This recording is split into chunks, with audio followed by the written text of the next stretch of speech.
It's the 1970s all over again. Inflation.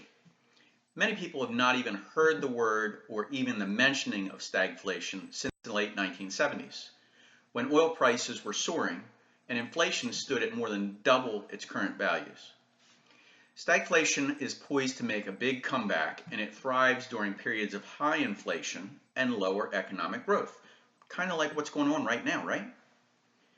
So right now we're seeing a huge surge in inflation, and it's not transitory like the Fed and the administration's been telling us. They tell us we have 5% inflation. Really? I got a question for you. How much did you pay for groceries last week? How much did you pay for gas last week? How much do new cars cost?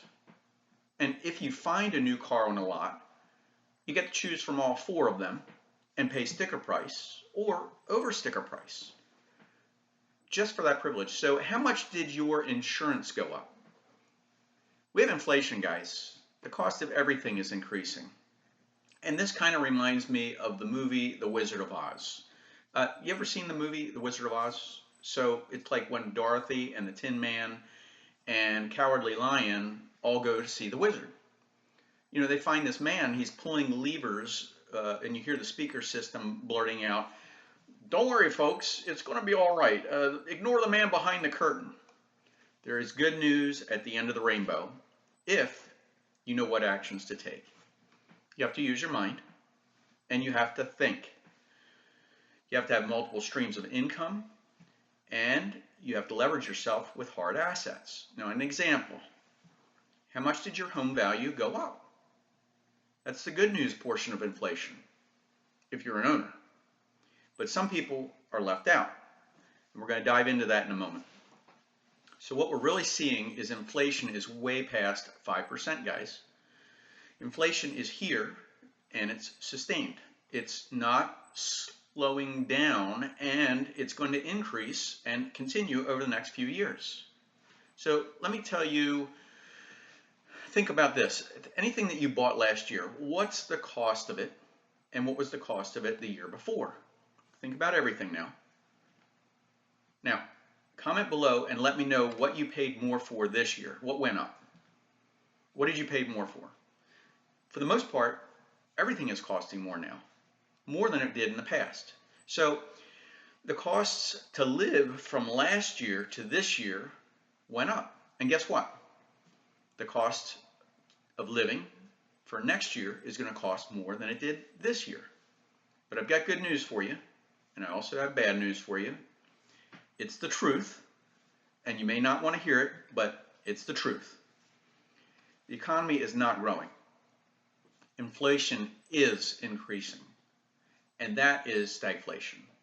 So they keep on keeping this part of it quiet, but you're going to be hearing the word inflation and stagflation a little bit more next year, and it's kind of like driving down the road in a car. The windshield is big, you got this little rearview mirror, and the news is all about what already happened. What you want to think about is the news of what's happening to you in the future. What can you do? Because you can make choices, you can steer. But if you keep looking in the rearview mirror, you're going to drive off the road because that mirror is so small, okay? But you're smart. You can make smart moves right now to put yourself into a good position.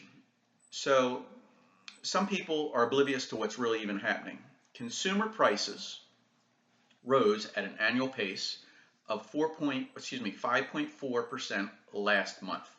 So that's on track for the highest annual gain since 1990. A surge that analysts have pinned on everything from soaring commodity prices, the prices of everything that we pay for, everything that we buy. Meanwhile, third quarter U.S. economic growth is expected to fall to 2.7%. The prior quarter was 6.7% rate. So you see what's going on here? Many of the economics of this, and economists as well, believe stagflation is inevitable. It's going to happen. The Federal Reserve has told us that companies are raising prices, making prices increase, and that's only temporary. Well, why? Businesses raise the cost of a product because the material costs are more. Think about it. Shipping costs are more, Gas prices are more, they got to ship it to the stores. They have to raise the price on that product because it costs more to manufacture and to get it to the public. But price increases is, if a company does that, it's only a temporary comfort because everyone else has to raise their price too. So now to compensate for that, everything costs more.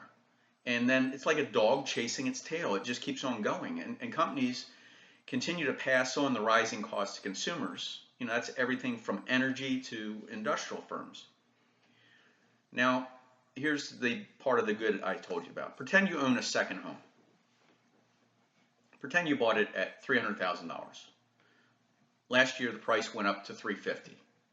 And you financed it and locked in at a fixed monthly payment with a low interest rate for 30 years. And better yet, you rented it out to someone who is paying for your mortgage. They're paying for your property. Because we have inflation, the property's value continues to increase. But can you see where the average common person can get ahead with this kind of a thing? Now, what about those that are not in a position to do the same thing? What about those who know this information but choose not to move forward? Inflation erodes purchasing power. I'm going to say it again. Inflation erodes purchasing power unless you're the owner of a hard asset. And that can be a lot of things that we're going to talk about in a minute here. But in this scenario with a property, rents usually increase and can keep pace with inflation. Instead of your money going down in value, your money is actually going up in value. But like in the 1960s and 70s, spiking oil prices, rising unemployment, and a loose monetary policy pushed the core economic price index to a high of 13.5% in 1980. I don't know if you remember this or not. I remember it well. But what that did was that made the Fed raise the interest rates, and they almost got to 20% that year. Stagflation in the 70s was driven by factors of higher oil prices and constricted supply. Kind of sounds like what we got going on today, right? I'm telling you the truth. It may not be what you want to hear, but it's the truth. Next year, we're sitting at these inflation levels, and growth hasn't picked up. You can feel the pinch. It's like you're playing musical chairs. Somebody's, running around in circles. There's only so many chairs. Somebody's got to grab a seat. Some people are going to be standing. Some people are going to be sitting down comfortably. But in the late 1970s and 80s, we're seeing that again. I was a newspaper boy, and I just want to tell you my story so you can have an idea. This is a true story. I read the headlines every day in the newspapers, and I had an uncle who was a farmer. He worked hard trying to get ahead.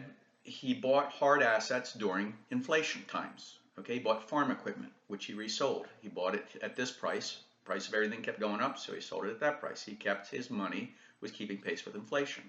He also bought some properties. He bought a house at $50,000, and I asked him about this because this didn't make sense why he was doing this. He already owned a home. Why are you buying another house? So he bought a house at $50,000. He said he would paint it, fix it, do renovations, and by the time, because inflation was going, by the time he actually sold it, it would be at $60,000, so he would increase his purchase price. Now, he had this little nest egg that he then parlayed into the next house that he bought at $70,000, and then it went to $80,000. And then, of course, the next house had bought at $100,000, and it went to $120,000. What are those houses worth today? Okay? The most common thing that we hear every day is, I coulda, woulda, shoulda, and don't you remember when that property was, and now it's at, oh my gosh, the neighbor down the street, did you see what they got? Remember what you paid for your first house? It was expensive back then, and it was a struggle, obviously, but you're glad you bought it back then. It's never easy, it's never a great time, and it's never cheap enough. But looking back, the good old days are today.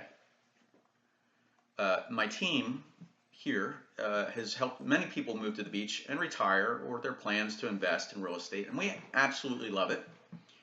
And it could be you too, but if you do decide to do something like this, send us a text, an email, pick up the phone, send us a carrier pigeon, whatever it is. We're here to help you avoid the pitfalls that are costly. And I know that you have questions and we have answers. So I hope this little bit of information does help you, because truly, I want to make sure that you're making smart decisions, no matter where you are, no matter where you live in the United States. Wherever you are and whatever you're doing, I hope you're having a fantastic day. It's Jerry with Jerry Pincus, Real Estate Experts. Take care, guys. See you in the next episode. Phone's ringing now.